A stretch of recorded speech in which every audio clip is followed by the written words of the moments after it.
Maayong hapon sa tanan guys, naatakawon diri sa atong amigo. Ipinatawag tayo. Kaibigan, unsa man na imuhang tuyo sa kuha?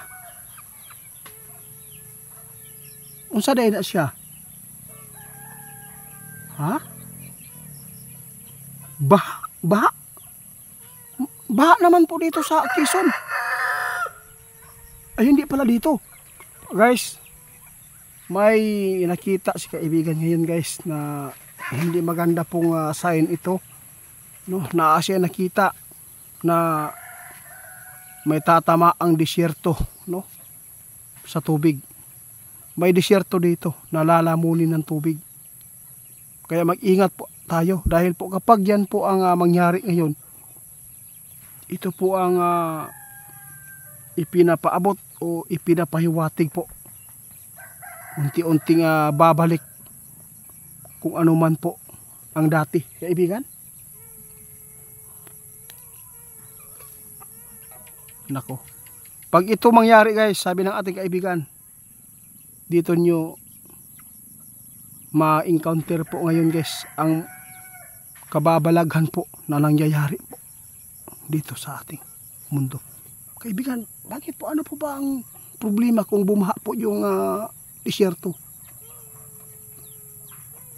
Sign daw ito guys. Sign ng ayun.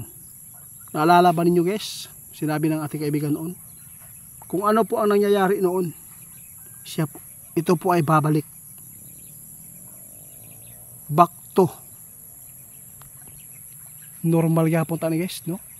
Mubalik ang tanan guys kung ano man po ang nasagupa noong kanunuan pa, no? Itong panahon na to ay babalik sa dati. Kaibigan, ito po ang sign guys na malapit na ang parito ni Jesucristo. Grabe kaibigan. Ito po yung mga sign guys ha. Kung magkakaroon po ang disyerto ng baha guys, ibig sabihin nito, kailangan na po natin na magbalik loob. Nakita ng ating kaibigan guys na magkakaroon pa ng pinakamalaking damage na magaganap dito sa mundo sa pamamagitan ng kalamidad na libo-libong tao ang mawawala daw. Diyos ko kaibigan, bakit po ito na kita ninyo? Tinitingnan po daw nila ng maigi guys doon sa kanilang kaharian kung ano ang katapusan ng mundo. Ito pala ang sinabi ng ating kaibigan ngayon. Kung ano man po ang nangyayari noon, ito po ay babalik.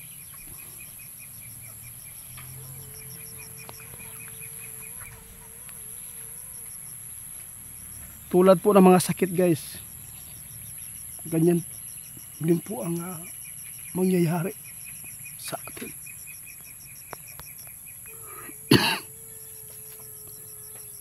Kaya sa lahat ng makapanood sa atin, kung sino man po yung mga taong nakagawa ng mga karumal-dumal na mga kasalanan dyan, please maawa kayo, pagbalik kayo. Kapag magpapatuloy na akitin kayo ng dyablo, ito po ang sinabi ng ating kaibigan, siguradong malilin lang ka. Kaya wag po nating hintayin guys na tayo ay magsisi sa huli. Wag po tayo magpapalin lang ngayon. Dahil sinabi ng ating kaibigan, itiit, kitang-kita daw nila guys ang mangyayari na hindi pa natin nasasagupa noon.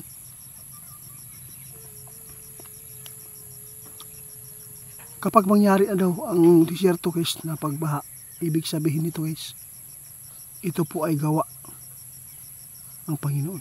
Hindi kalikasan, kundi ang Panginoon talaga ang nagpapahiwatig para ang mga tao magbalik. Kasi po, alam po ninyo, kitang-kita guys, napakaraming mga taong nahihila na sa kasamaan, kaya unti-unti din nagpapakita po ang ating Panginoon. Kaya hanggang dito na lang muna, para akong kinakabahan po dito guys. Ito ang sabi ng ating kaibigan, ang mga bukirin, kung mangyari man ito na nakikita ng ating kaibigan, ang mga bukid daw guys, pag magkaroon na patagin yan, ibig sabihin nito guys, ito na siguro ang katapusan na natin, parusa, yung mga taong maaabutan po ng gumawa ng kasalanan. Patay kaibigan, totoo kaibigan. Pag mayroon po daw guys na mga buntok na, grabe guys, nakasulat yata ito ang mga bukirin na guys, pag mapapatag na yan, ibig sabihin yan guys, yun na po ang mga sign na pupunta ang Diyos dito sa lupa.